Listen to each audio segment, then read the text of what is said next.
I wish I had this chart large, but this is probably a month's worth of work just to get this on something readable and large enough to read. This was the product of probably about 6 months' worth of translation off the CDD plates of different pieces of data, because it didn't come through the chart. These charts don't come through.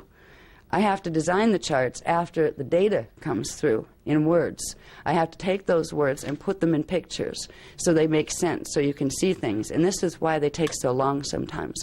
If they just showed me a picture and I could close my eyes and copy it, it would be much, much easier. Doesn't work that way. So the information on here is a summarization of all the information for about 6 months that have been given with like huge context around it as far as the different Leviathan races and how they have progressively moved into the dominating force on this planet. They are the ones that control the politics here. They are the ones that control religion here. They are, and they have been since 9558 BC. So we are facing a situation, the magnitude of which is mind-blowing when you're coming from the mind control program. It just seems so outrageous and so impossible. The closest you can get is watching like the Sci-Fi Channel, where you see these wacky things happening, you know, creeps from black hole come and try to invade the world kind of thing. You know, you can translate it into science or you can translate it into spirituality. You can call them fallen angelics coming from the pit, coming, you know, and you know, this was foretold in the Bible.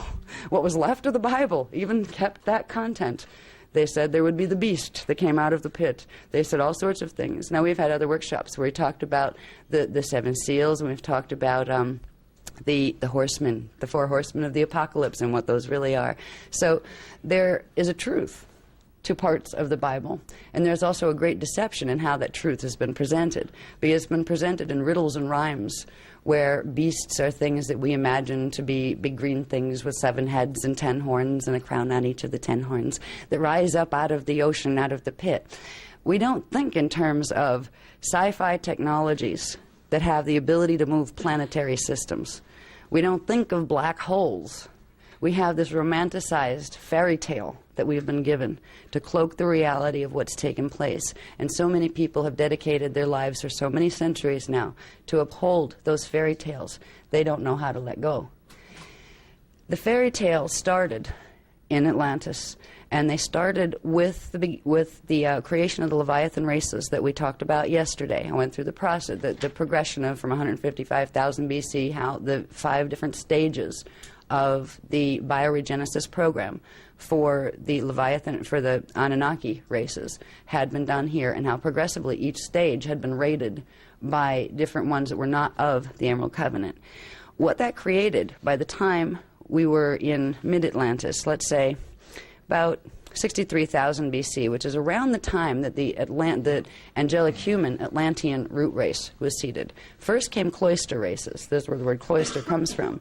The cloister races were the ones that had, they were the indigos. They were the ones that had the higher strand coding. They were the Lyran-Syrians and the Gaian Orophim humans.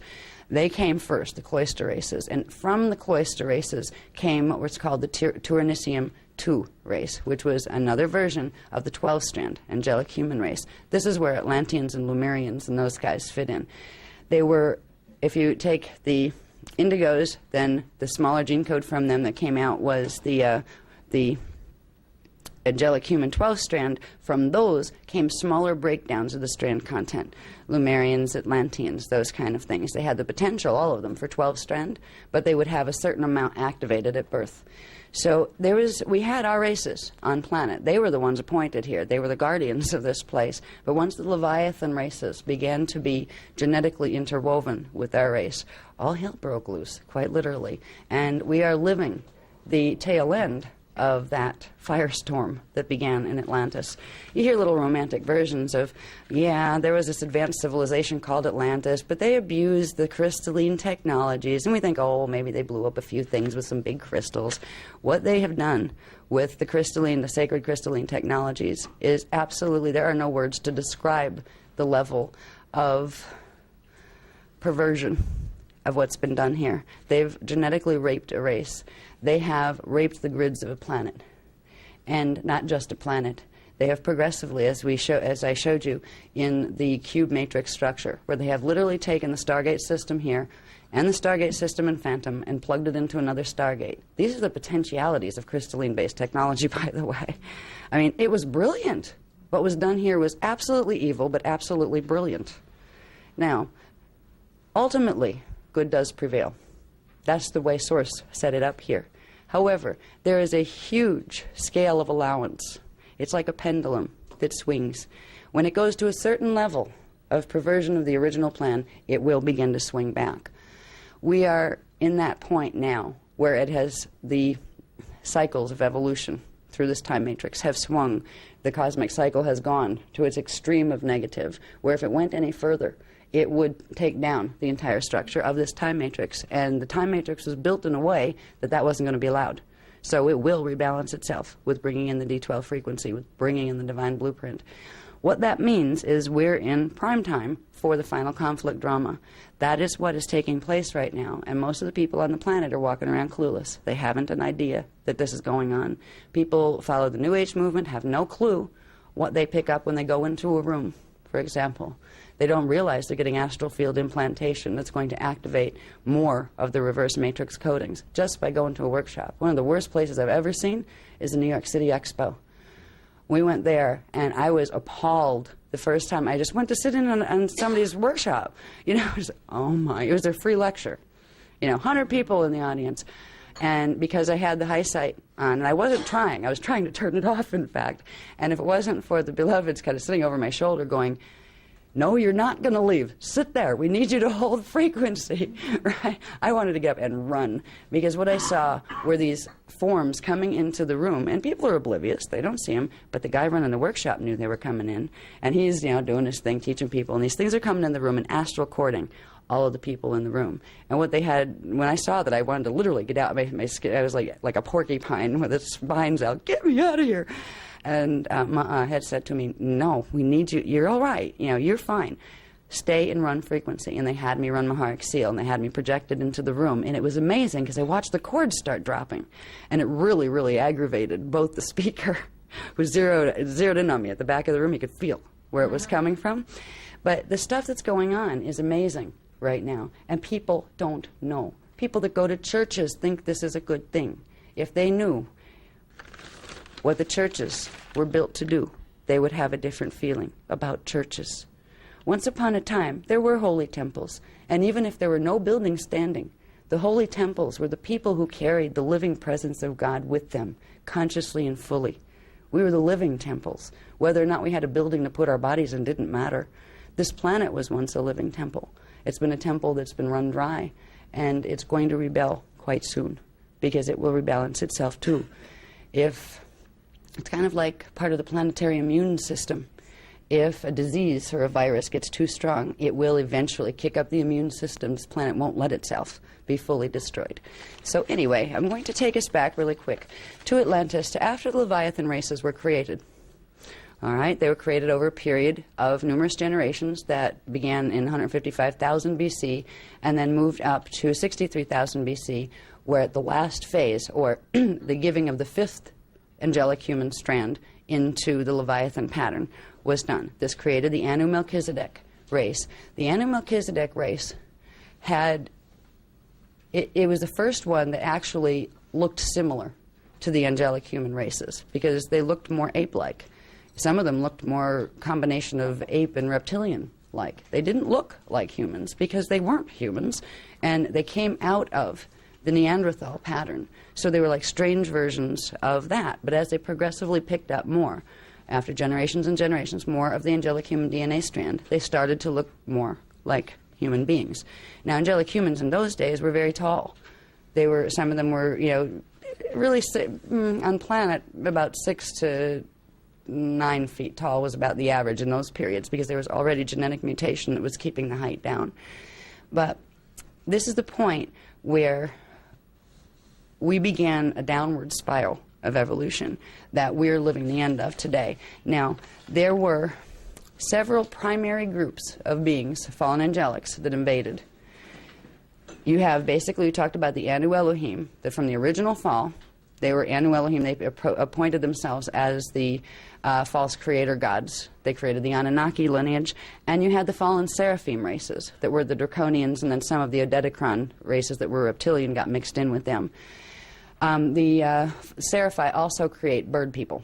All right, the original Christos founders races created different types of forms. The Anu Elohim, before they were Anu Elohim, had created the aquatic ape hominid type form. And the Elohai Elohim, the ones of the Emerald Order, were hominid felines. They had the large feline-like eyes. They were the Lyran. That was the original Lyran founders pattern. And actually all of the others came out of that pattern. So it was feline. There's some people that call them the Leonines, which were kind of like a downstepped later evolution of them. But when we look at the little forms running around here on the planet, we have bugs, we have mammals, we have all sorts of things. They all came from one of these primary three creator god collectives, one of the three Christos founders races. So when we're dealing with the Leviathan fallen ones, we basically have two places that they all came out of, aside from the Wesedex. They were a completely different matrix. They were actually, you know how we have our Eka maps that takes us all the way up to the first level of creation in our matrix? Well, there's a parallel to that, where we have that whole system of our Akasha Ea. There is a parallel Akasha Ea that's linked to us that we didn't even bother trying to expand the graph that big, because once we get through our own, we're home and in full expansion. The Wesedex are coming. They're infiltrating this one from the parallel of literally the cosmic cluster. They call the Akasha Ea the Ruche cluster, that it's a cluster of universes or reality fields, and that's the pattern that all reality fields that have manifestation will take. So aside from the Wesedex, there were primarily 1, 2, 3, 4, 5, 6, 7, 8, 9, primarily 9 different invader races. All of those 9 invader races came out of either the Anu Elohim and their Anunnaki lineage, or the Seraphi Seraphim fallen ones and their Draconian dragon moth lineage. So they were, if you took them home to their creator gods, it would be the dragon moths and the Anu Elohim aquatic ape things. Now the Anu Elohim created, when they created the Anunnaki, the first Anunnaki form was a bipedal dolphin. They're called the bipedal dolphin people.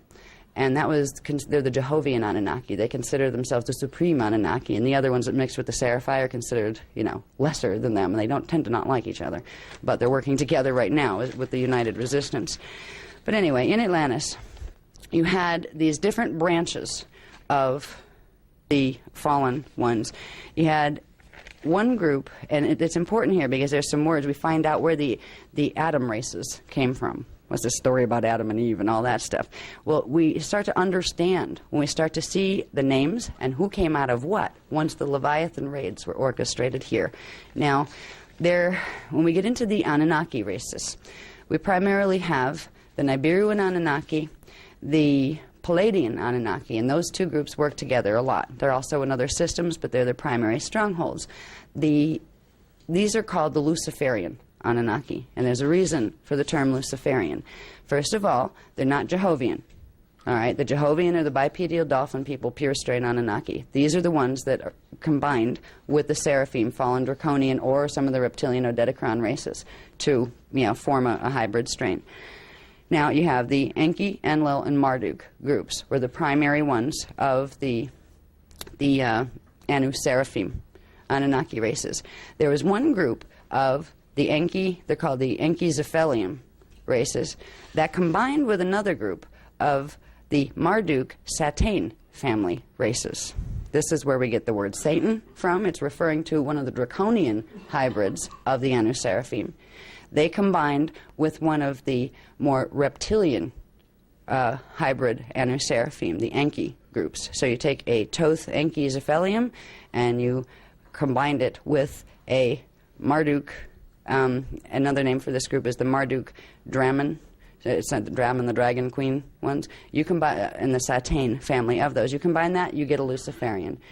The Luciferian imprint was used to upgrade. They considered it upgrading the Nibiruan and the Palladian Anunnaki races. So you have the Palladian Nibiruan Anunnaki, who are the Luciferians.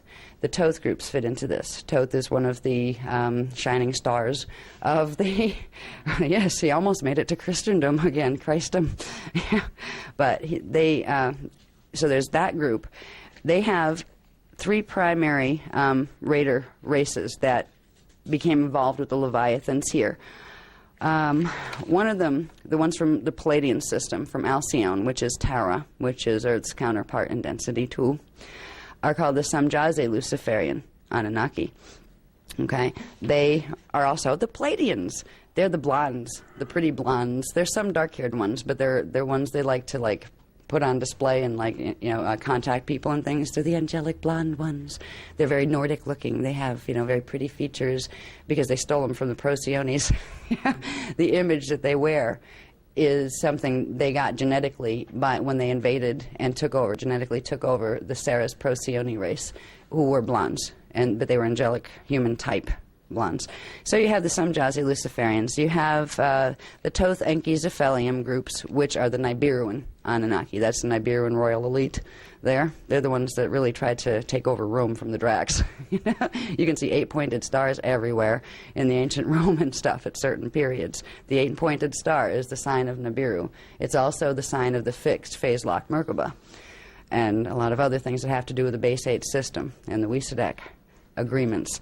Now, you have another group called the Marduk Luciferian Anunnaki, and they were a draconian group of the Anu Seraphim hybrid Anunnaki. These are affiliated with the Alpha Centauri. So this is where you get the Alpha and Omega Centauri people coming into it. Then you also have the Jehovian Anunnaki, who don't like these guys. All right, Jehovian Anunnaki, these are the pure strain. They created the Anunnaki raider race in order to destroy the Oraphim races that were created once the Wisadek agreements had been made and they broke through to this matrix, through the Phantom Matrix. The Oraphim were created after the Azarites fell. And once that occurred, in response to the Oraphim Guardians being created, the Jehovian Anunnaki created the Anunnaki. They were the avengers of Anu.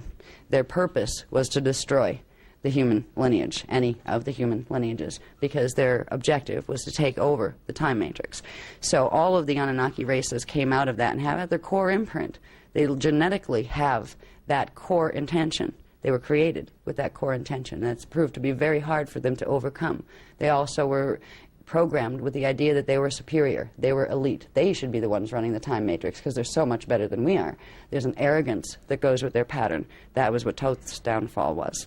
So the Anunnaki races came originally out of the Jehovian Anunnaki bipedal, having 2 feet. Actually, they were dolphins with feet and hand type things. They could go on land or they could go on water, and they were a density 2 and 3 race. So they were semi-etheric and etheric density. They downscaled them here and put them in our waters as certain types of dolphins, but not all of the dolphins are of them. Some of the dolphins are of the Brahmarama races, the cetacean races that were put here to counteract what their dolphins were doing.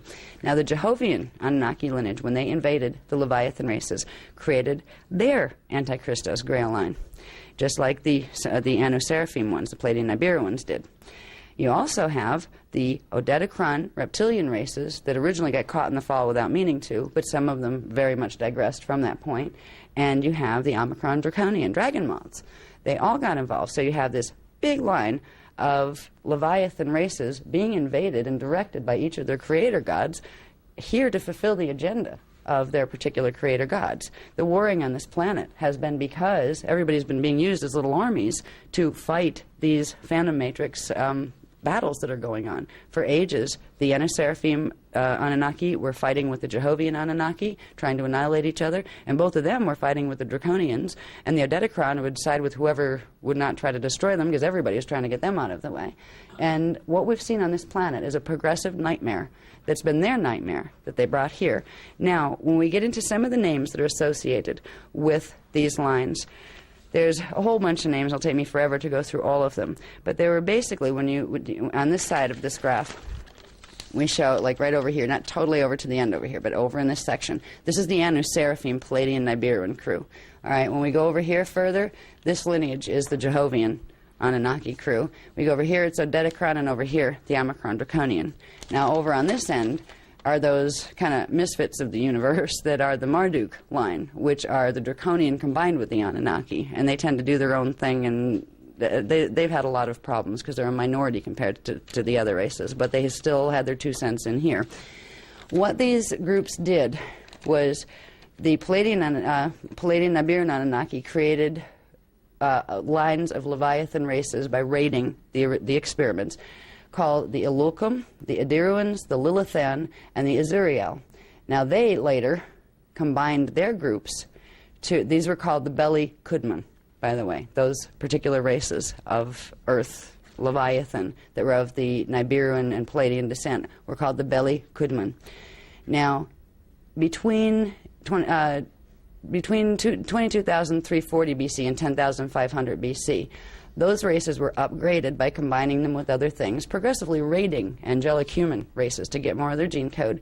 They became the Atalans, and they combined the Adiruans, the Lilithan, and the Azuriel. This is Thoth's group, Samjazi's group, and who are these guys over here? The Enlil group, which are a reptilian group, Nibiran reptilian group. They were combined, their Leviathan races were combined to form the Atalan king line. And of the Atalan king line, there were the Atlas line, who came out of the Enlil Odedicron, the Osiris line, which was part Enki and part Samjazi, and the Larsa line, which was taking all of them and putting them all together. The Larsa kings were Atlantean king lines, Atlantean Antichristos king lines, that were responsible for the progressive invasion and taking over the territories of Atlantis. Atlantis at one point was a large continent. There were certain things done, I believe that was way back, that was in, I think, was that 50,000 BC they did that? I forget. Or was that 25,000? There were 2 different periods in the Atlantean mess. That's on the other chart. But anyway, the first one took down most of the continent, leaving island nations. The island nations that were left are what we call England, Ireland, Scotland, and Wales up in the north. That was Lohas, Atlantis. Bermuda area, what we call the Bermuda Islands now, is the tiny remnants of what was a very large central area called Nohasa, Atlantis. And this is where the Noah line comes from. When we get into Noah and Abraham and all these guys, Nohasa, Atlantis is where it came from. The Noah line was the line of Leviathans that came up from that particular region, and I'll show in a minute where they fit. And then there was Brua Atlantis, which now is down in the Florida area, Sarasota, Florida, and coming down into where I think Cuba and those kind of things are down there, and up into the Bimini Islands. So these were these are the areas that were progressively where the raiding started, where the major raiding started. From there, they literally went through every corner of the planet. And the corners of the planet they were looking for were the corners of the planet where the 12 tribes lived. Because the 12 tribes, there are 12 stargates and 12 Q sites, which are the ones that connect to the inner Earth temples. Those are the most sacred sites on the planet because they're the control sites for the planetary grids. These were the sites that were targeted for invasion. We've looked at the chart of that before, where you can see where some of the interesting action that has taken place. I mean, it's still taking place down in the Middle East, and like in Iraq and Iran, they have the Gate 10 connection things. You can just look at the maps and see where the gates are and see how peoples have fought with each other and why. So we got to the Atalan king lines, and they formed the Osiris kings that came up, that eventually came down through Egypt as the invader races of Egypt. We had the Atlas king lines, and they almost faded away. Then they combined with the Osiris lines later and became the Horus lines. All right, so there's like all this combining of Leviathan races. These are just the Leviathan races, and they would raid different tribes of humans to pick up more of the human coding. The Larsa kings are interesting because there is physical evidence left, a few pieces they forgot to pick up, of the Larsa tablets that are the king lists. They have them, carved in stone, and interestingly, Enoch's name is listed on the Larsa king lists because there was a time in 10,500 BC in a thing called the Luciferian Conquest, where Enoch decided he would break the Emerald Covenant and join with the other Anunnaki races. If you can't beat them, join them, was basically the approach he took.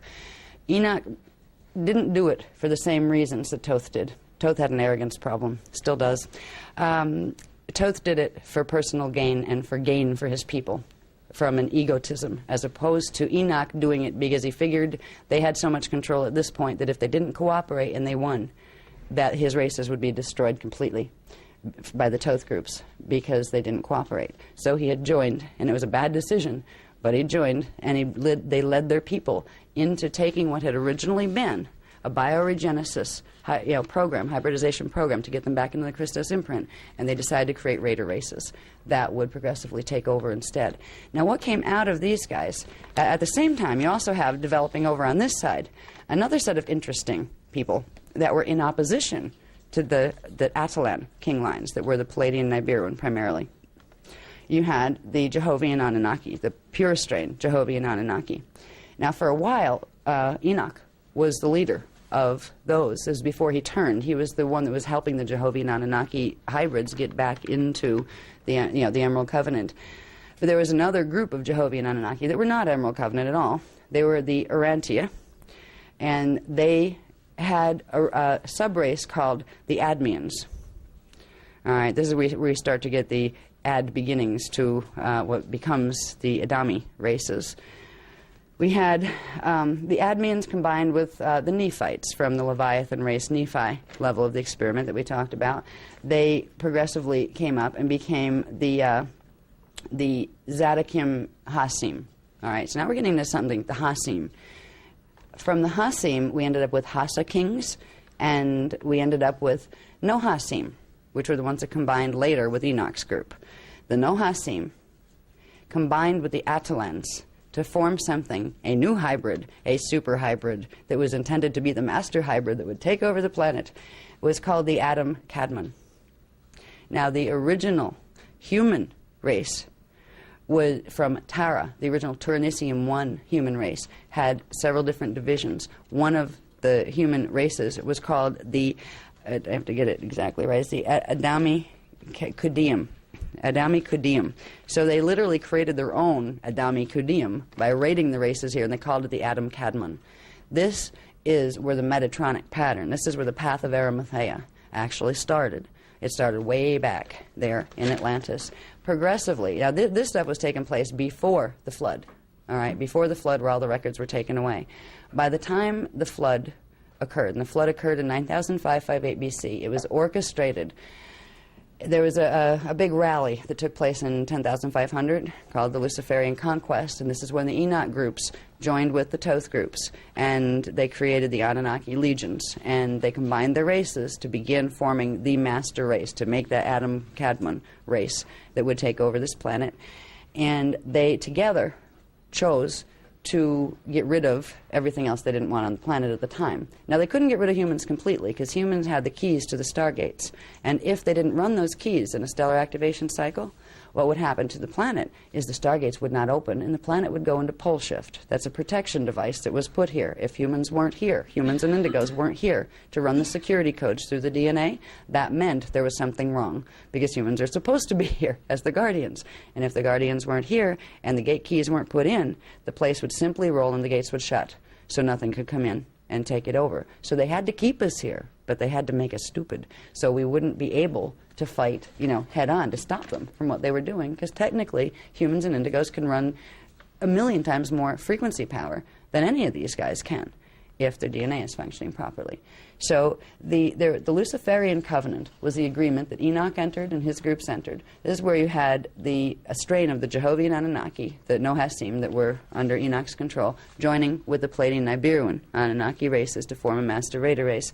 You also had a bunch of the Jehovian Anunnaki Leviathans and their creator gods that didn't want to do that.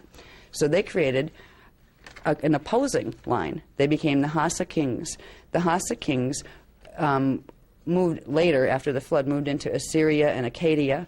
There was another branch of them that combined with the Odedicron reptilians, and another branch that combined with the Omicron draconians, where you ended up with something called the Teozin, the Lathian, and the Etruan king lines, Atlantean Antichristos king lines. From them, you ended up with the Hassad king lines, the Hellenium king lines. Notice some of these words. They're words in our history. They're words in our history that human beings have been conned into thinking apply to them, but they don't apply to most of the people on the planet. Because, interestingly, even though the invasion here and the infiltration has been huge, there are still more humans and indigos combined than there are Leviathans. That's one little secret they don't want anybody to know. That's their weak point. Okay. These lines came up. So you have this Draconian line. These are the Dragon Kings, the ones that combined with the Omicron Draconians, the Hassad Kings. This is a lot of the stuff you see going on in the Middle East that later got into the Ahala Kings and those kind of things, where you have, these are the seeds of the Islamic religion. When you move it over, the seeds of what they call the Jewish religion, which had nothing to do with the Jewish people at all. The original Jewish texts were taken and they were twisted like everything else. The Jehovah Anunnaki were running that section for a while. If you trace it up, it takes you into some of the familiar names. Where are they? Somewhere up here. They have the different breakdowns of the Pharisees and Sadducees and these guys that we hear about, in the Bible and in biblical history. These were the lineages that were in control at that point. They were in control, governing religion and governing politics. These were not human races. The whole Exodus thing that happened, it wasn't Jewish people that were running. It was the Hyksos. And I'll talk about the Hyksos in a minute because we're having a problem with the Hyksos on the planet right now. The Adam-Kadmon race, that was a combination of the Enochian and Tothian Leviathan races into a master hybrid race, progressively went about raiding other races. They raided the Celtic and the Druidic 12-tribe Magi races, so they took on some of their coding. They're literally on this paper, it gives you a list of the basic small, this is the major invasions, all right? There are millions of smaller ones progressively that took place. By the time we get up to the flood, this is going to be the beginning of clean slate. All right, they orchestrated the flood by messing with the crystals. The whole Noah story, Noah and the ark, has to do with Enoch. Enoch taking a group of his people from Nohasa. They knew because Enoch had joined the Luciferian covenant. They knew that the Samjazi and the Tothenki Anunnaki groups were going to create a deluge. They were going to get rid of the people in Atlantis that they didn't want there. So they were going to take their own off planet temporarily so they could get rid of the rest. But Enoch had a particular cluster of his special chosen ones.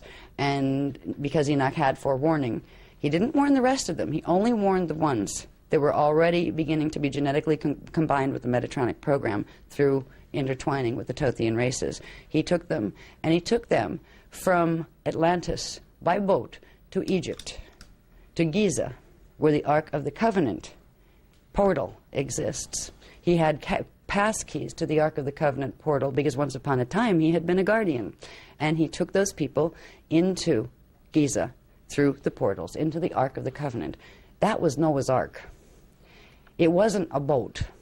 There were certain beings that were taken, certain people and some animals and those kind of things that they knew they would need to reseed when they came back up after the deluge. The Ark was the portal passage called the Ark of the Covenant that all of us came in on. Everybody had to come through that to get here on the planet, since seeding free. So these are the stories. This is the truth behind the stories, that pieces of them remained. So the Noah line was the line that came up. It later became the Abraham line. It's the line that came up from this period where Toth and Enoch agreed to follow the Luciferian agenda. And the Luciferian agenda involved the Metatronic Wisadek coding, because in 22,340 BC is when, this is way before this stuff, that's when Toth decided to lead his peoples into the Metatronic immortal body as opposed to the natural eternal ascension body.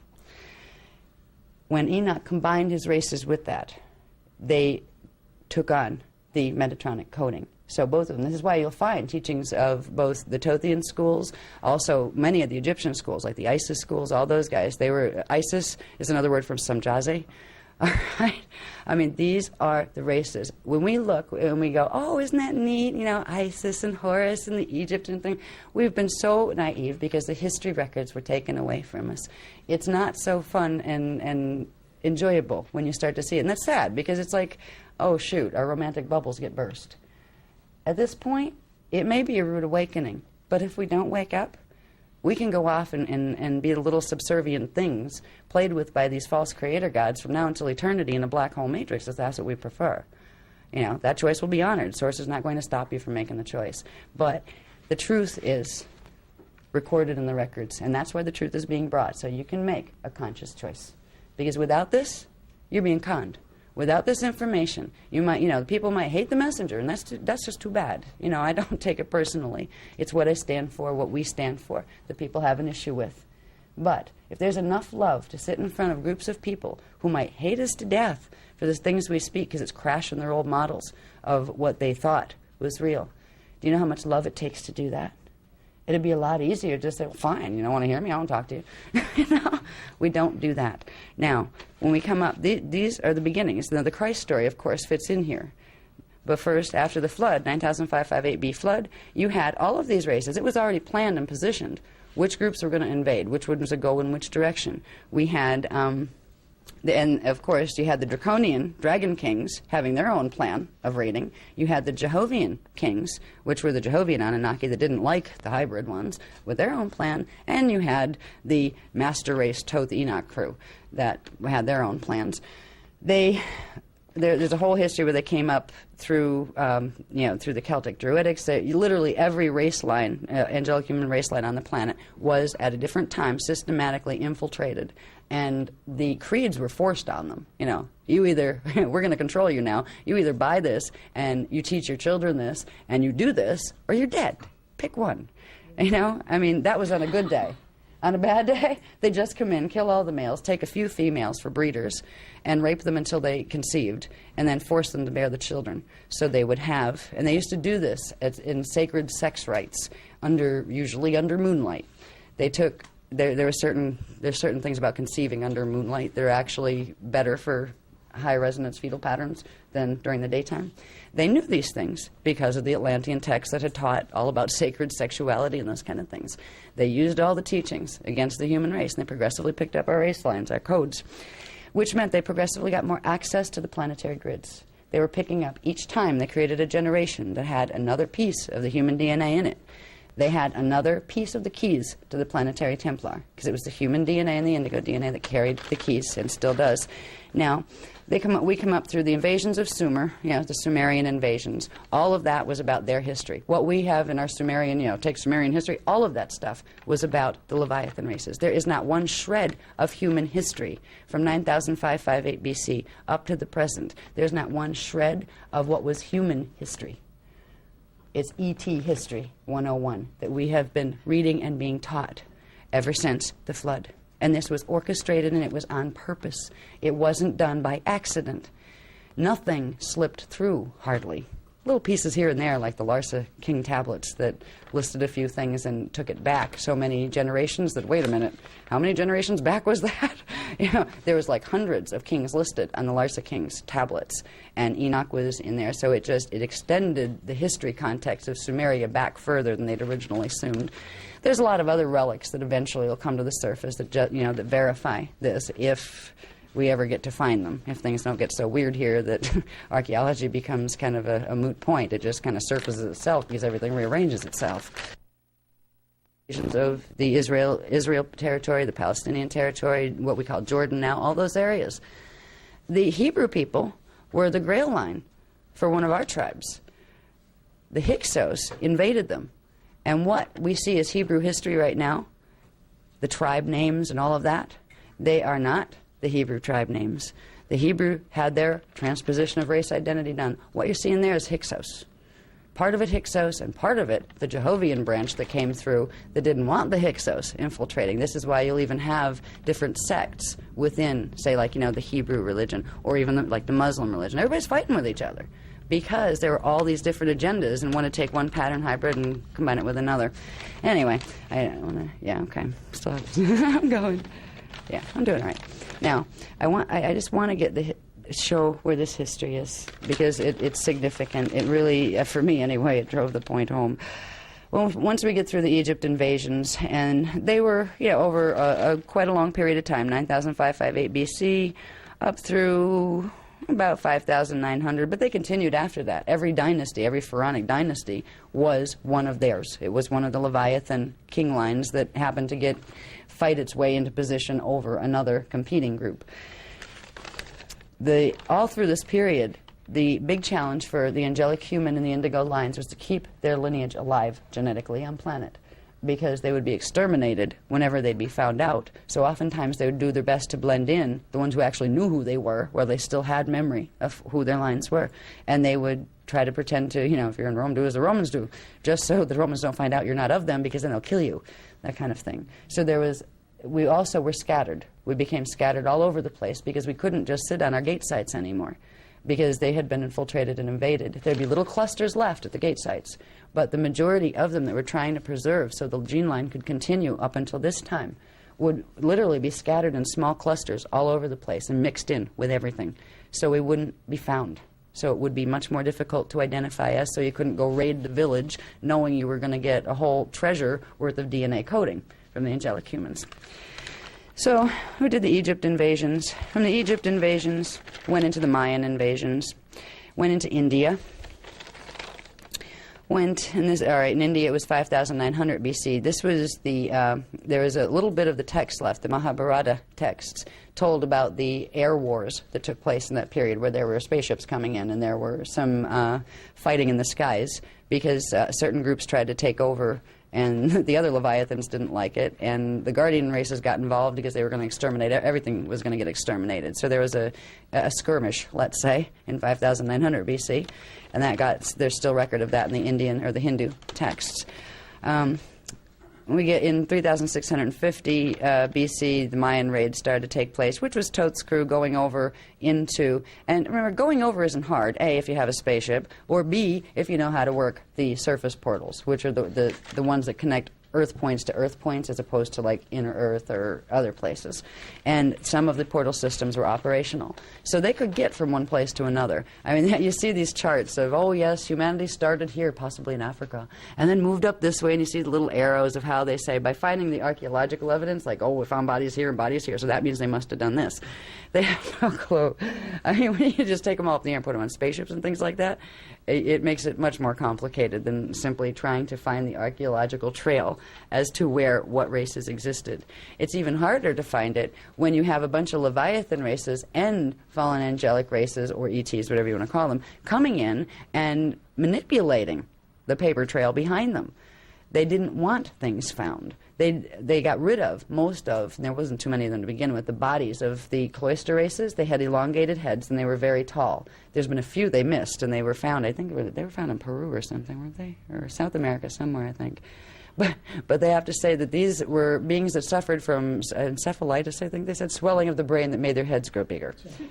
Yeah, swelling of the brain, all right. That's what happens when you have larger brains. There has been a progressive sweep, and right now we're in the middle, still in the middle of this. Science is hugely controlled on this planet. What the common people are allowed, even in America, where the home, the land of the free and the home of the brave. Yeah, land of the free. That's a joke. It's no better than any other place in that sense, other than we get to play around in our hologram and think we're free more than most people do. It doesn't change the fact that we're in a prison camp. This planet has been a prison camp since Atlantis, and we have a chance to evolve out of that now. And this is what the three paths of Genesis are about. When we come up through Egypt, through through India, through the Mayan raids, takes us up into where they start moving into. This is where we get into the Abraham lines, about 2075 BC. 2075 BC is when the person known as Abraham came into being. And Abraham was out of the Adam Kadmon Hyksos line. And he was combined with some other lines. See, they were trying to get together as many of these diversified Antichristos Grail lines to create a super race. So they were doing their best to combine lines. Abraham marked another upgrade where they combined Hyksos, which were also called the Midianites. The Hyksos were also called the Midianites. They combined them with another branch of somebody or other coming down from the Jehovian lines, the Nohasa lines. So it was taking originally one of the group of Jehovian Anunnaki Leviathan that wouldn't join the Enoch crew. These guys came in then.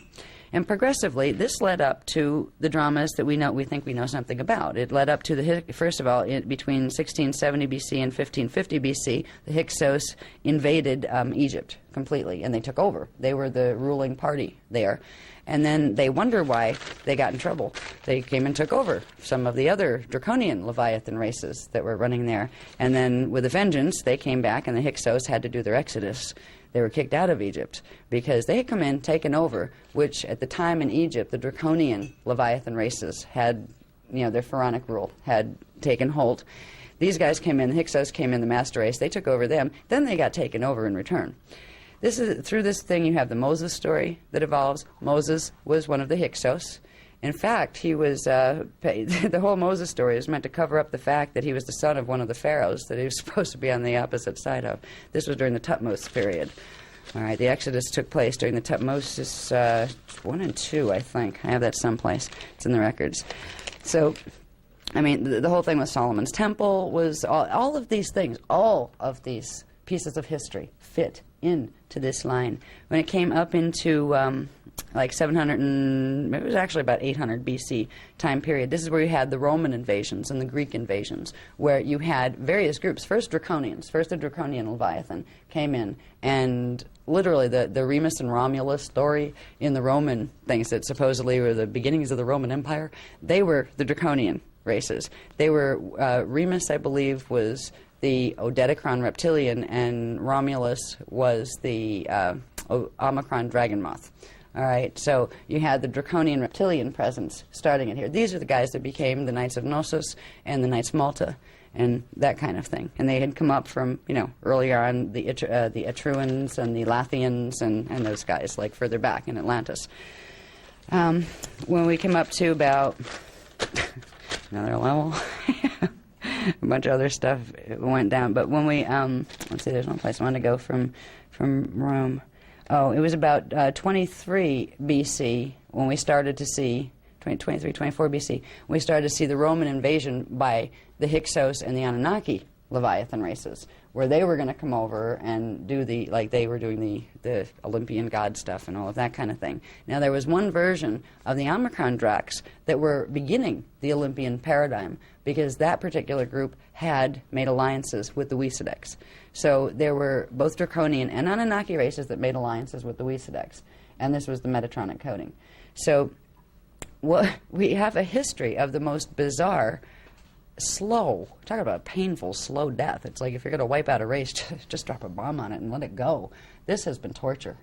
We have lived torture, and most of us sit here and haven't a clue, and we still call the names of the gods that they gave to us that weren't the gods that we started out with. And it's really, really sad. That's where I can find enough healthy anger. I don't care who listens to me or who doesn't. If one person in a group of 1 million gets it and can get free from this before they end up metatronically coded for eternity, it's worth it. So, anyway, comes up to the Christ period in Voyages Volume 2, even before we began to play Whistleblower, when the United Resistance was formed and they declared war on us before the Palladian-Syrian agreements were broken, the 1992 agreements were broken. The story was very gently done without letting any of the history about the Anunnaki, because the Anunnaki were trying to make agreement. They supposedly were going to enter the Emerald Covenant. We had to be very, very careful about how much history we were allowed, the Guardians were allowed to release while those agreements were holding, because part of their things, their demands, were we don't tell right away. Of course, we'd have to tell later, but let them get used to us first before they realize what we did here, because then they'll really hate our guts, right? That was basically what was happening. In September of 2000, when the Anunnaki broke the Palladian-Syrian agreements, they joined the United Resistance, and the whole group of them literally made an edict of war against the founders. And that's when it was time to get the history out and let people know what's going on. So, in the Voyagers book, it talks about the Christ period and the two Christs. Actually, the three sort of Christs. There were the original Christ, which was Jeshua 12. He was called Jeshua 12. And at some point, they'll reveal the last name of the family line. His mother's last name was Constantine, but that was not the father's last name. And I know that because I was his half-sister, and we had the same mother. So in that time period, my name was Miriam. That was the Constantine line that came up, since that period. There was another attempt to bring certain groups of the Hyksos over into the Emerald Covenant. You had a group called Galactic Federation of certain of the Anu Seraphim Anunnaki and the Jehovian Anunnaki who decided they'd enter the Emerald Covenant. And they were doing this for a reason. They were doing it primarily because they knew it was getting closer, all right? This is like 2,000 years ago. It's getting closer to when everybody knew the stargates were to open again, which was during this time period. And they knew that without bioregenesis assistance, their races were definitely going into the Wisadek matrix. There was still, they had about 2/3 of the Wisadek coding. There was still 1/3 left. There was enough left that they could have been brought back to at least be able to stay in Phantom, to where they could bioregenesis out from there after quite a long course of evolution. There were certain ones that had, of the Toth crew, that had originally decided to do the Metatronics, then decided they didn't want to do the Metatronics anymore. They didn't want to become Wisadeks anymore because they were finding out that the Wisadeks were actually quite bullies. And they'd give you menial positions like middle management, but you'd never make it to the top. You know, that kind of thing. So there was some rebellion taking place within the Toth group, and Enoch just kept getting himself and his people all tangled up in messes, and it was just really poor judgment. I have a soft spot for Enoch, even though he's made some horrible decisions, because at least, I mean, there's still a twist of arrogance that tends to go with anything that incarnates through the Anunnaki or the fallen Anu Elohim pattern. He picked that up. He was an ascendant master that came through that pattern to get down here. He picked a bit of that up toward his people, the chosen ones, you know. In other words, you guys aren't worthy, but you guys are. You know, this is an elitist standpoint. The chosen one issue has always been about elitism, and it's always been chosen by who is the first question. So anyway, when we got to the Christ period, there was an attempt at, again, and this had really started before. It had started in the Solomon period, and Solomon had been a part of the beginnings of this, and then it fell apart again, and we tried it again with, you know, during the Christ period, where taking certain ones of the Hyksos, and they were the master raider races at this point. They had the most powerful DNA, you know, compared to a human on the planet. They were brought into the Emerald Covenant, and they were to go, it was an allowance of, after they would undergo certain rites that would assist them using codes to clear the DNA to some degree, they would then intermarry with Magi, you know, Grail line Magi, to be able to begin a generation that would rapidly be able to get the coding back up before this period, this time period. So this is where the Essenes came from. The Essenes were a group of, they were a subfamily of the Melchizedeks, which were one of the cloister angelic human races. So Essenes were naturally one of those families. The Indigos that got involved with this experiment, which were the Jeshua 12 line, were of the Melchizedek Essene lineage, in the angelic human indigo lineage. They were to combine from Solomon, started with Solomon and Bathsheba, I believe she was one of ours, and created, you know, the Solomon line. Now, Jeshua 12 came out of the Solomon line. He was the real Jeshua. He was the real Jesus. He was the one that went around teaching ascension. He did not teach hierarchical ascension. He did not have disciples under him or below him. He taught as a group. He taught with a group of Magi that went around together to bring back the teachings of the Emerald Covenant. And we did a pretty good job. We got a lot of them. We were putting them in writing at that point. They were put in several different writings. They were put in Egyptian. They were put in Hebrew. They were put in the Hindu languages, Sanskrit languages, and they were put in Chinese and a couple other dialects. So they would be pieces, at least, would survive. Because we knew as soon as they hit the papyrus, they would, you know, somebody grab a hold of them and they would change, you know, or either be destroyed or completely rewritten. But in the Christ period, this is where the Arimathea agenda, which had started way back in Atlantis, the Arimathea agenda was the Metatronic agenda. This is where it became woven into the biblical story. We caused them a lot of problems by bringing Jeshua 12 in. There was a whole bunch of people learning again about the ancient history. We were teaching about Atlantis. We were teaching about the stellar activation cycle that was due in this period of time and how we were all preparing for that. We caused a real problem for the for the Pharisees and the Sadducees and a bunch of others, the Romans. A lot of people were very upset with us. Yeah, okay, still doing all right. There was a very big need to cover up what took place in the Christ period. Now, we were doing all right until what we call a period called the Essene Divide, and that's an event that's listed on this paper as it basically, it was a few years before and quite a few years after, but the kind of high point of it was 23 AD. Now, Jeshua was born, we call him Jeshua 12, because he was carrying the 12 strand pattern stuff. He was born in 12 BC, and he finally ascended through the Ark of the Covenant in 27 AD. That's because the mission got blown. The mission wasn't supposed to get blown.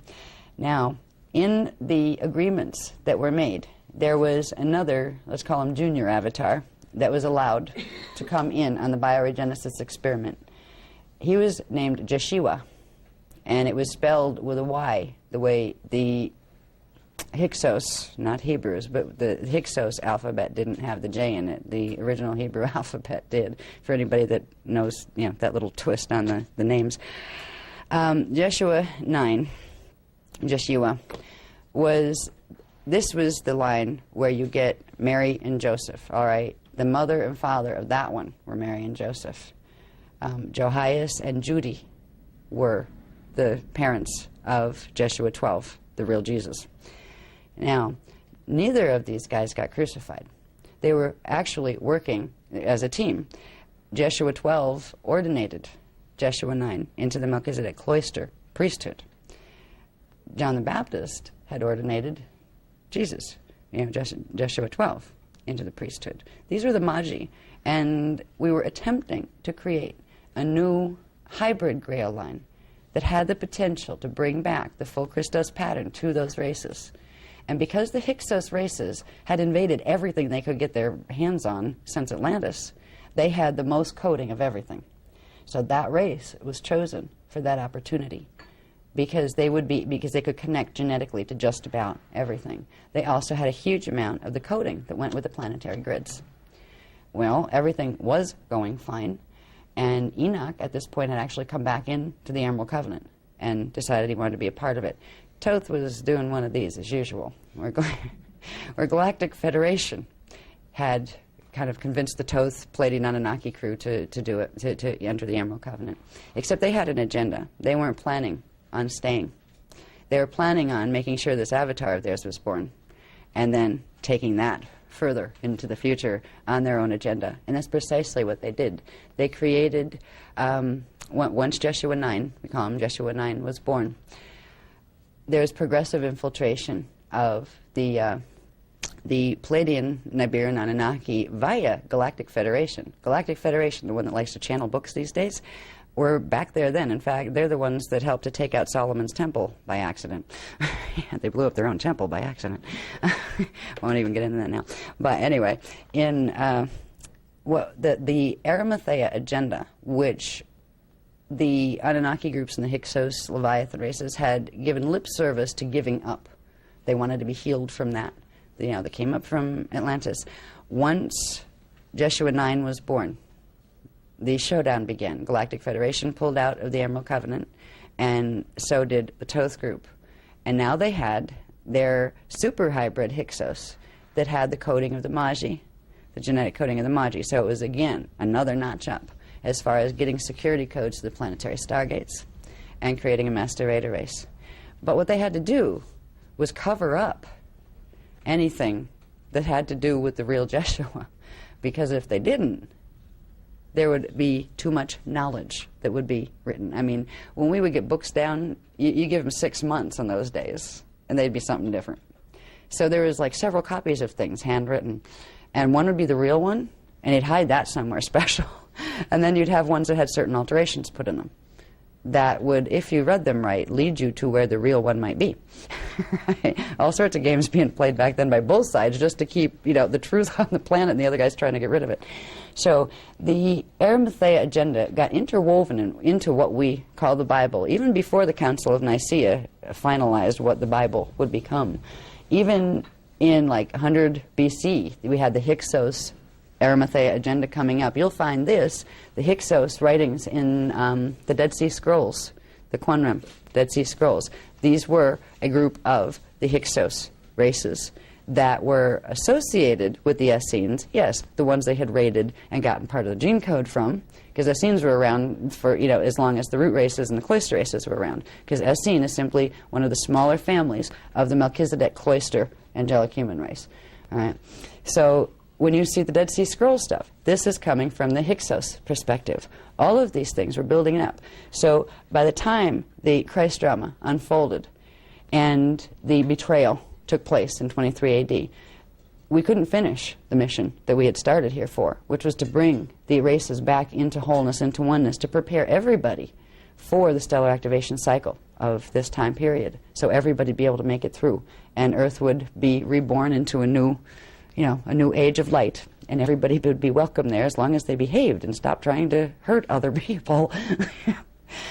In the Essene Divide, we called it the Essene Divide, because you had some of the ones with the Essene coding that had come up from the Hyksos that had raided Essene races, and they're the ones that had been combined with the true Essenes, the Grail lines. You had a divide between them that took place, and this is where our contemporary understanding of the nonsense that comes up from that time period in the Bible references and things, where the true Grail line, Jeshua ascended. I mean, he just left through the Ark of the Covenant. He didn't die. He wasn't crucified. He wasn't even persecuted. It was the other guy that had the big mouth. I mean, I hate to say it that way, but, being told he's holier than thou by his fallen Anu Elohim friends, and that it was his job to convert everybody over to the thing, he got a little too outspoken, let's say. And he did indeed. Like we had groups of 12 knights, let's say, like the round table knights around us. Well, he decided to do disciples, which was, I'm above you and you're going to listen to me, kind of stuff. Jeshua 9 reflected very much the mentality of those who were guiding him and directing him. He was an incarnate out of one of the fallen Anu Elohim collectives. He was an avatar, a 9th level avatar, a D9 avatar, oversoul, that came in order to do this. And he was supposed to stay on the side of the Emerald Covenant. But when he didn't, there was this whole new path of evolution that was going to be run, and it was going to be run through the biblical story.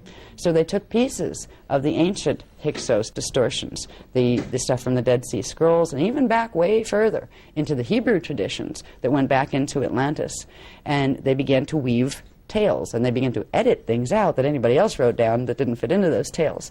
So the Arimathea, or Metatronic agenda, began being woven progressively into what has become Christianity on this planet, which was interesting because, all right, now what happened to Jeshua 9? He didn't get crucified either.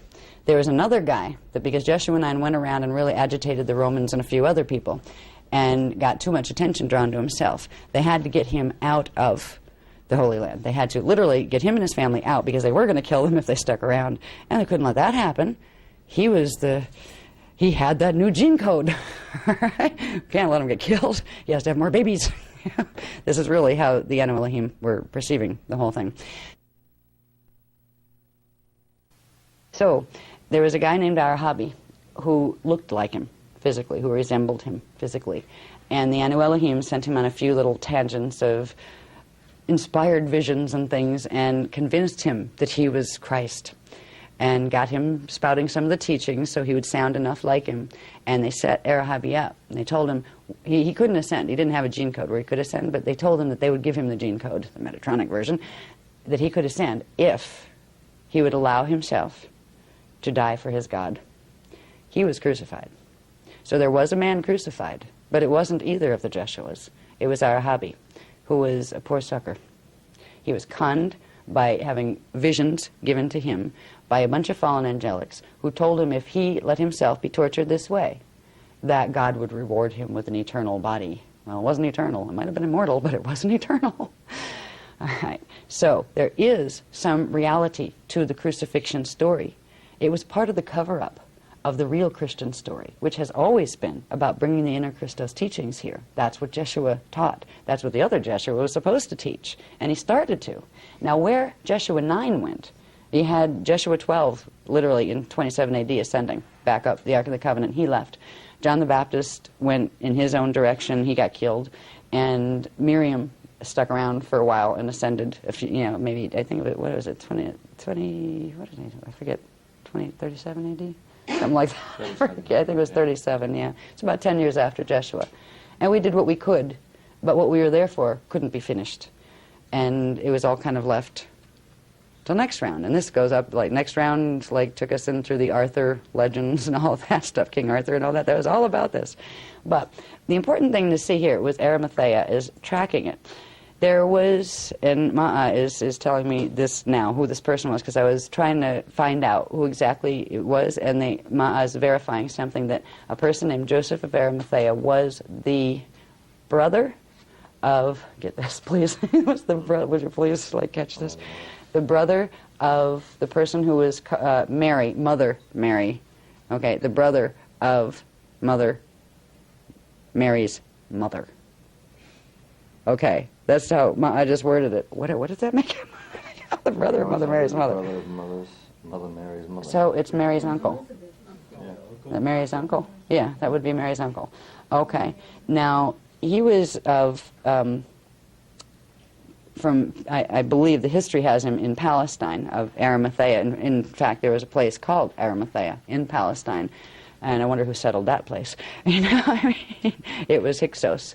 And there was an exodus of the Hyksos Grail line, the Jeshua 9 line. They got Mary out. Mary Magdalene is who he had married. They got Mary Magdalene out. Now, there's a little twist I got to share with this. Mary Magdalene was intended to be the wife of Jeshua 12. It was his twin flame. And they messed with her before she woke up, and they married her off to Jeshua 9 in order to get the gene code. And that was part of the reason Jeshua left, because there was nothing left for him to do. He left children behind, though. He didn't marry any of the mothers. It was done through sacred rites within the temple, and certain women were chosen. There were 6 women chosen. And there were fathers who would be the fathers of these children, to raise these children as their own. And it was simply that it was a very sacred leaving behind of a gene code before he ascended. So there were 6 lineages from Jeshua 12, the indigo lines, that came up from that period. But what happened to the other guys, the J9 lines, who'd hijacked Mary, and this is causing Sananda a problem right now, because Mary got Metatronic coding, his twin. So right now, Sananda's main mission is to work with Galactic Federation to try to get, and Sananda was the soul name of Jeshua 12. He has to get Mary, his twin, the other half of his entity, out of the Metatronic coding. So he's a bit busy in this particular time frame. That's why you'll find both Jeshua 9 and, reluctantly, Jeshua 12 working with the Galactic Federation people, with the Anunnaki people right now, because he has a karmic issue to settle, where he has to help his twin flame, to his twin avatar, to get out of the Metatronic coding before she goes down. Because if she goes down, he's stuck in this, this matrix with the other half of him coded over there. So there's some issues that came up out of that period. It was awful what happened in that period. It was the Essene Divide period. And what's come out of that has been even more awful. Because what they did was Joseph of Arimathea, of Palestine, Mary's uncle, got the bunch of them out. Now, he had a lot of trafficking because he was involved with, I think it was gold, wasn't it? With the gold mines? Yeah, he was like the Ministry of Mines of Rome. Tin and Cornwall as well. Tin and Cornwall? Okay. Because he had connections to England and also to France, because they went to France first. Joseph of Arimathea got them into France. And there was a group, they had, that talk about getting sucker punched. There was a group of Cathars. The Cathars of France were portions of what became the Cathars of France, were some of the Jeshua 12 lineage people that had been, moved around. We didn't just leave them all in the Holy Land. We had to put them at different areas. They were put at Gate 12, which is Montségur in France. That's where the original Cathars started. Well, before we had full-blown Cathars, we had gene lines being filtered up into this direction. Okay, we had our Grail lines there. We had our Gate 12 Grail lines there from the beginning. They were always there because Gate 12 is Montségur, France. So we would have Tribe 12 people there. The Tribe 12 Grail lines would be there, and so would the root races be there. Well, the Arimathea, Joseph of Arimathea, brought the Hyksos, Jesus, into the 12 tribes regions of France, and at first was able to pass him off as the other Jeshua. Because, I mean, people weren't in, like, active, open communication with each other. So he was taken in, and they created a following there. This is where you had, before the Cathars even became officially called Cathars, you had the Cathar divide. That was part of the Essene divide. You had a group in a Grail line, an Antichristos Hyksos Grail line, that came up, living in the same spaces as the Grail lines that went with Tribe 12. Now, later, Jeshua 12's descendants, one of them, came and was brought in to bring up the Tribe 12 lineage again, because it had been contaminated by the Hyksos, the Hyksos Jeshua. So out of France, you have two movements building. You have the Cathars, and Cathar was just like Cathara, healing. It was originally spelled with a K.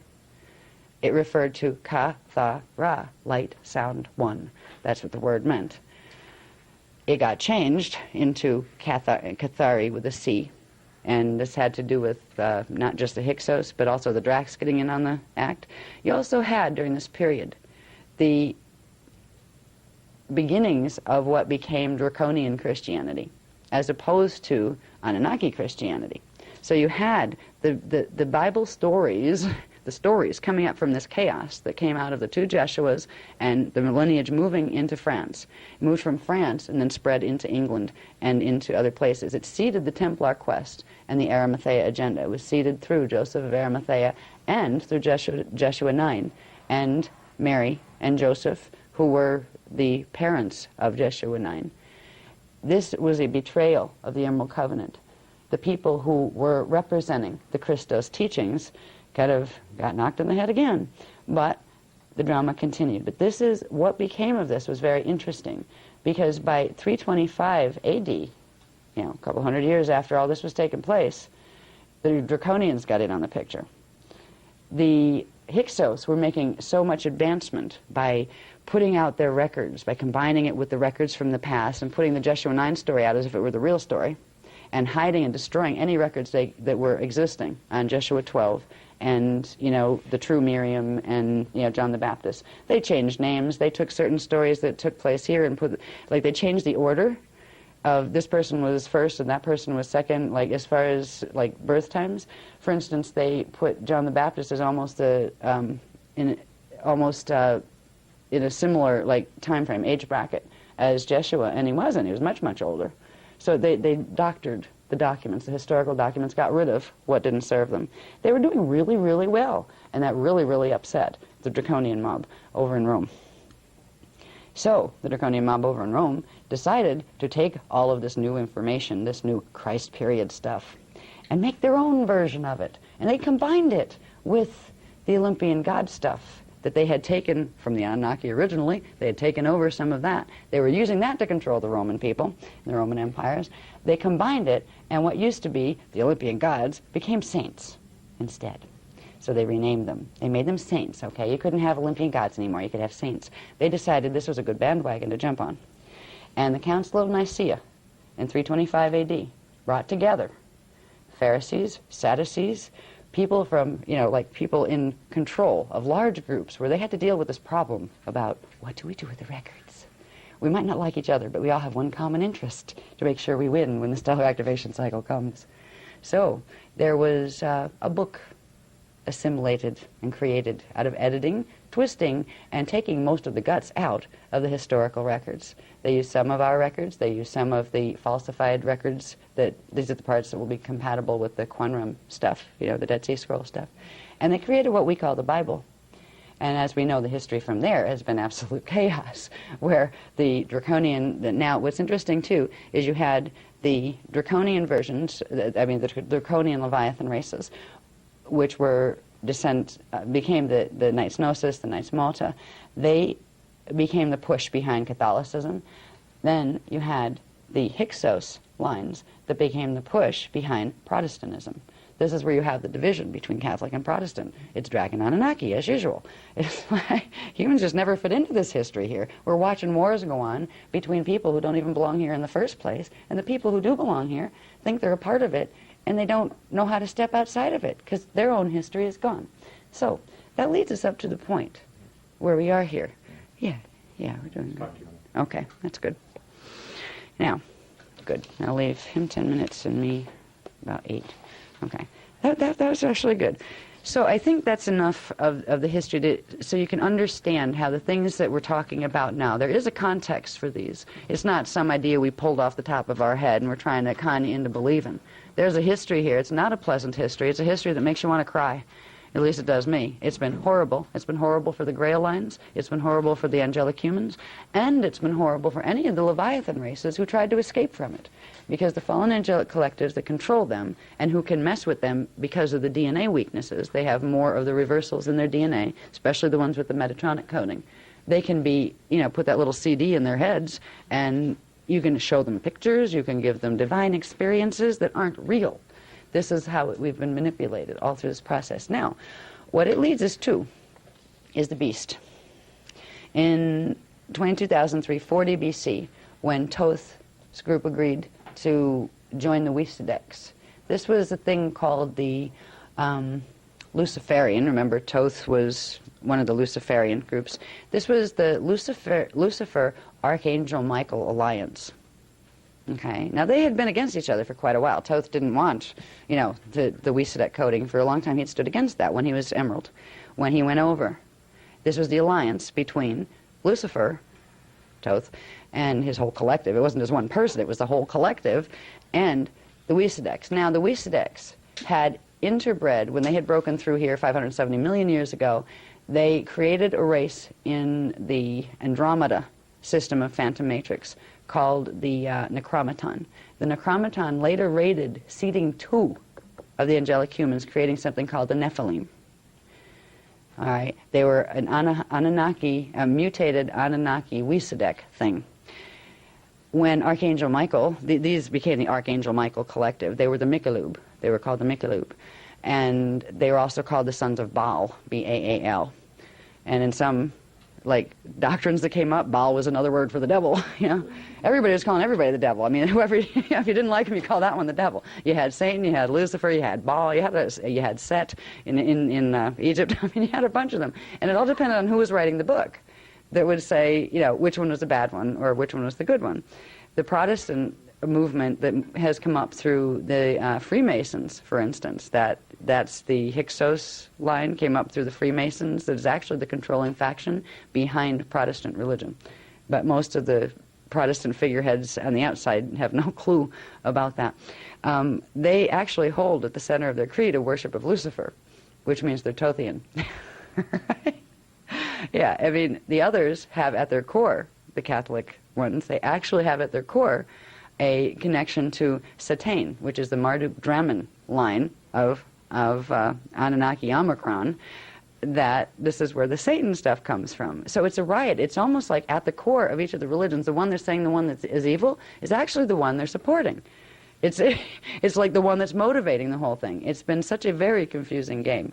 But anyway, it leads us to the present moment where we have technologies, sci-fi technologies that aren't fiction, that have been progressively put in place here, and we've been progressively mutated so we wouldn't know how to handle it or even believe it was there by the time the stellar activation cycle came. We have what are called there are several different layers of technology that if we could have got the grids up high enough in speed, we wouldn't have had to worry about this one. This one was the worst case scenario. Oh dear. The Guardians have been doing everything that they could. I mean, even negotiating with these bozos. Because they're bozos. I mean, they say, oh yeah, we'll give you lip service for 24 hours. They will turn around and stab you in the back. This has been the history of dealing with the Anunnaki races, particularly on Earth. But even that was worth a try.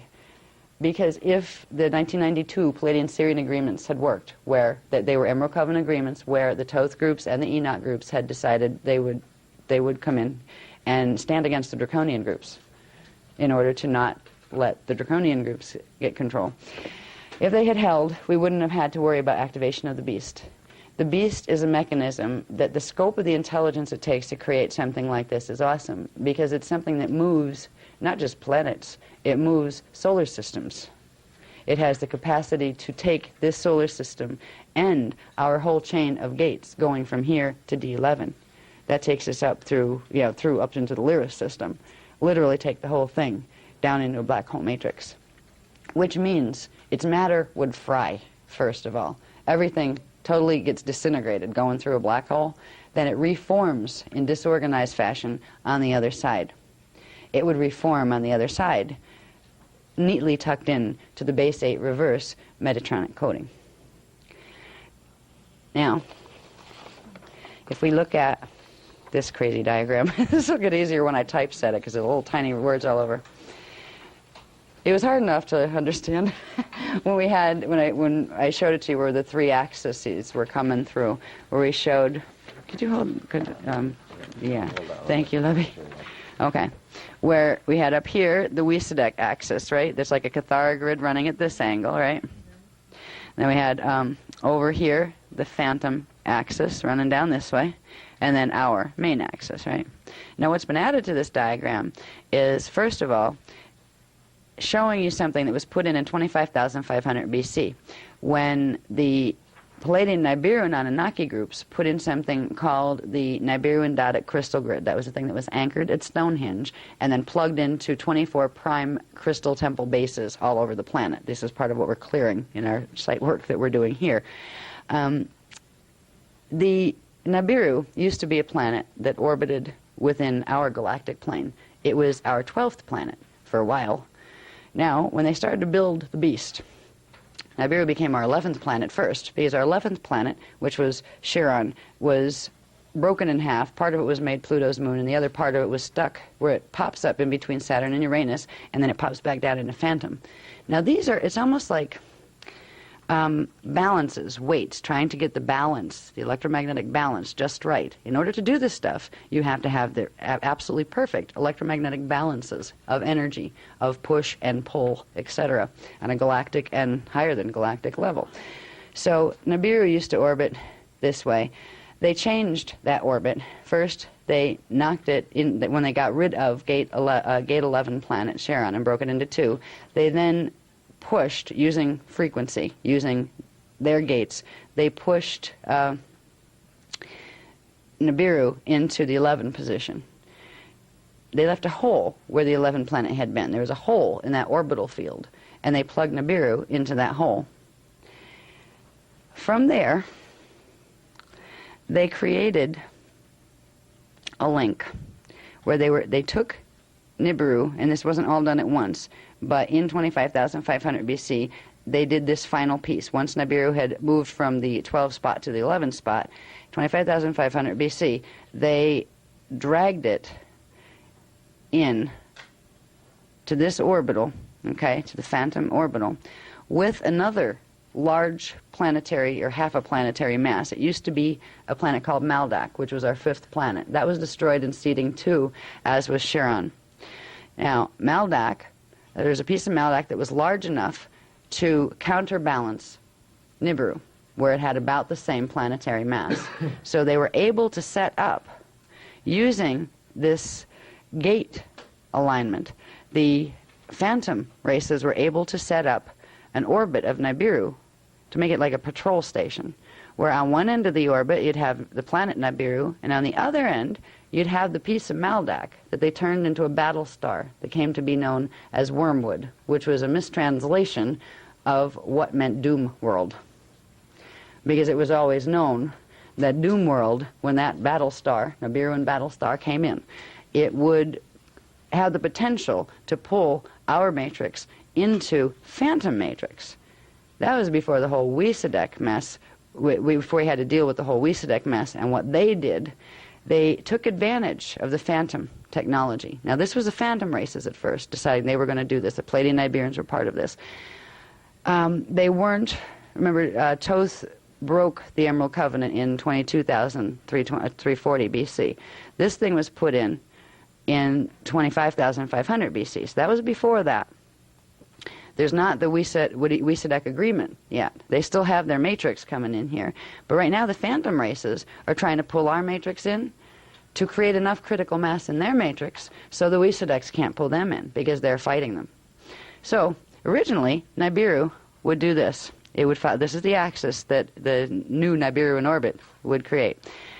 It would begin here, and it would cycle up this way. It would cross over through their Phantom Gate 8, which would be Phantom Alnitak Orion.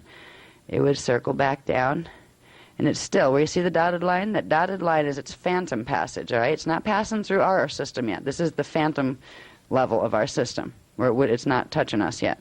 It would come back down this side. Then when it did a full pass through the phantom system, it would do a loop-de-loop down here, and then come back up this way, and it would pass through our system this way, going straight out. Now, we have our sun here, Earth over here. The positioning it would come in would be here. It wouldn't come close enough to cause major cataclysmic mess on Earth. It would create a bit of ripples, and sometimes you get a slight pole shift, but it wasn't the huge cataclysmic scale. And it would pass back out. Now, when one was out, the other'd be in.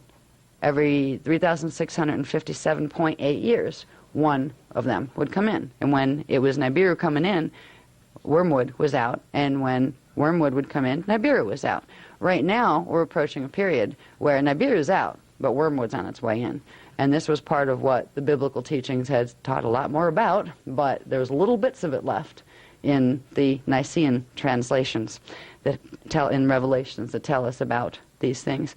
Now, the beast comes in here, where the Wysidex decided they could take advantage of this. Now, this was originally a small beast that was intended to pull us in to prevent the Wysidex from pulling the Phantom Matrix in. They figured out how to use it to get both. They made their link, their 666 link, through their Stargate 6, our Stargate 6, and the Phantom Stargate 6, and they anchored it into our sixth, the Stargate in our sixth planetary core. Our sixth planet is Jupiter, because 5 was Maldak, and Maldak's the asteroid belt now, because it was blown, the rest of it was blown to smithereens, and the big part of it was used as the battle star for Nibiru. They created this frequency bridge here that anchors the 666 through Jupiter. And what this will allow, through Jupiter, there are frequencies that are transmitted that when Nibiru begins, or either Nibiru or the battle star, but this time it's going to be the battle star in this cycle, when it comes up and hits the level of orbit, it comes up like from down here. This is actually Orion down here. It's like where our Stargate 1 is. This is Trapezium Orion, and Orion's sword. Then it moves toward us through Stargate 2 domain, which is Epsilon in Eridanus, and it progressively moves toward our system. It comes up under and comes through in the asteroid belt. So this is where it enters our galactic plane, is through the asteroid belt. When this happens, this beast, the frequencies here activate. These are the blue sword, the flaming blue sword of Archangel Michael frequencies. They beam a frequency through the Jupiter orbit template, and it reverses the path that either Nibiru or Wormwood in this case would take. So it should be coming up, doing this and going past us, where it comes up here, hits that frequency, reverses, comes back here, cuts between Earth and the Sun, circles back around, makes a second pass on the other side of Earth, and then comes out this way across our whole galactic plane, and then up and out, linking the whole thing into this orbital plane and literally pulling the whole thing down and under. In more practical terms, more easy to understand terms, what this means is a planetary body at least twice the size of Earth passing between Earth and the Sun. That is a problem.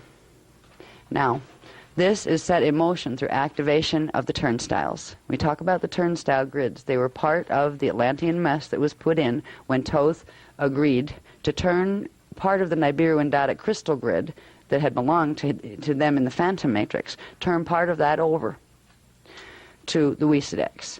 Right now, they're running those frequencies. Now, the beast wasn't due to raise its nasty head until 2011. That was originally, if the stellar activation cycle progressed the way it was intended to, and 2012 was supposed to be the opening of the full Halls of Amente Stargates, our Stargates here. Wasn't supposed to happen until 2011 when they activated the beast. There are already groups on planet that are being conned into creating manual physical technologies that are needed to help anchor these frequencies.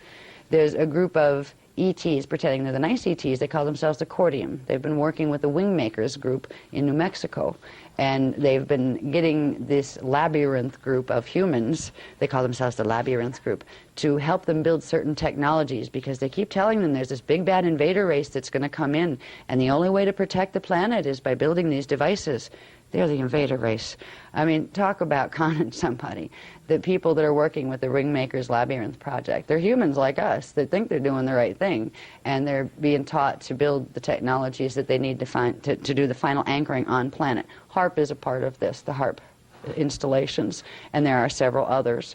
The Star Wars program was part of that also, but that kind of got nixed, and there's going to be certain things put in probably with that. We'll probably see some advancement of the need for some type of Star Wars type technology.